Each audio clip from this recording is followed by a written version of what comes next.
Hi Virgo, kumusta po kayong lahat? Okay, so yan Virgo, maraming salamat po sa walang sawang pagsubaybay sa ating pong mga reading.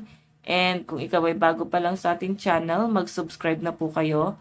Then, i-click mo na rin yung ating notification bell para lagi kang updated sa ating mga bagong upload, okay?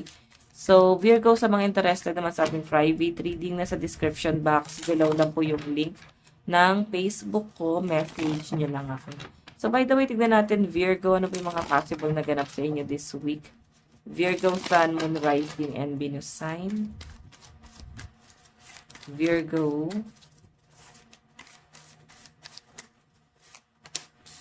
Okay, meron tayong 10 of Wands, relocation. Parang meron kang iiwasan. Parang gusto mo na rin hanapin yung peace of mind mo. Parang hindi ka na rin sure. Hindi ka na rin sure kung tama pa bang i-grab to or kailangan pa bang magstay or ba kailangan ng lumayo. So, may mga pinag-iisipan ka dito. Something mga nilay-nilay talaga, no? Again, Virgo relocation to. Okay, wala ka namang daladalang bigat or sakit na nararamdaman. Piling ko gagawin mo to para sa kapayapaan ng lahat, para sa peace of mind mo na rin, para mas pipilian mo na Virgo na mas mag-matured, no? Okay, parang lilimitahan mo muna yung circle of friends mo kasi nakatuon yung focus mo sa ibang bagay. Pwede sa pagpapaganda mo sa katawan mo. Baka nag-gym kayo, no? Nakapokus ka sa ibang bagay, eh. Tignan mo, bundok to, di ba challenge to? Piling ko kasi sumuko ka na dyan sa challenge na yan, na parang nasagad ka na, kaya ikaw ay nagre-relocate na. Tignan pa natin. Meron tayong The Magician.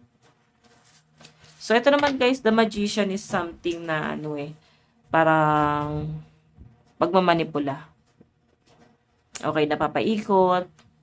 Hindi ka masyado nagsasalita rito or nagbibigay ng opinion, pero nakikita ko na parang meron dito someone na tinatry na i-manipula ka or sabihin natin guys na parang ginagaslight ka. Okay?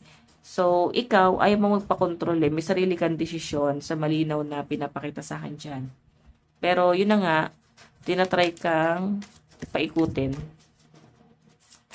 Ayan. Tingnan natin.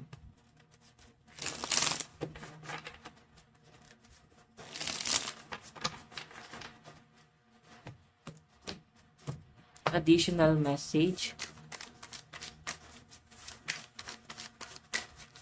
Virgo, Sun, Moon, Rising, and Venus sign. Judgment. Ang daming panghusga, ang daming revelasyon, ang daming gulo, pag-aaway. Parang meron kang bagay na gusto mo nang mag-move on doon. Gusto mo nang hanapin yung peace of mind mo doon sa bagay na yun. So, parang pag hindi mo pa siya guys pinalaya, parang pabibigatin nito yung kalooban mo. So, may mga pinapalaya ka na sa energy mo. Okay. Diba? Three of Swords. So, kahit masakit, kailangan mo magparaya. Ganon. So, possible kayo sa love life mo. Na-involve ka sa third party. May mga bagay may mga bagay na nagbibigay guys ng stress sa inyo. Pero mas pinipili mo, Virgo, na maging masaya. Pinipili mo na wag mas stuck doon sa problema na yan, sa lungkot na yan. Pero talagang ikaw yung hinahabol nito, Virgo. Okay, no? May mga Virgo rito na parang broken-hearted ngayon, para mga 4 hours lang or baka isang oras lang, makaka-move on na. Kasi judgment na to. Sabihin, pinagpasa Diyos nyo na lang yung nararamdaman nyo. Pinalaya mo na yung sarili mo doon sa bagay na yun. Okay, so by the way, Virgo, meron tayong, wow, 8 of Wands. So, may travel, communication, may pagkakaayos. So, ibig sabihin, pwedeng sa mga kaibigan mo, sa family mo, kung may mga nakaalitan ka guys, is may pagkakaayos po dito na pwedeng mangyari. Okay. Tignan pa natin. Meron tayong 7 of Cups. So, ito naman guys, 7 of Cups is parang ano to, ang daming magiging option ng mga Virgo. Okay, I know, ang dami mo magiging schedule din, ang daming ganap, lakad. Medyo hectic ka ngayong week na to. Kaya pwedeng may mga ililimit ka.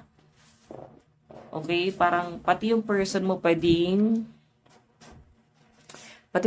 is pwedeng nadidispatcha mo or naisa-set aside mo. Kasi parang hindi siya yung nagiging main focus mo muna talaga ngayon. Again.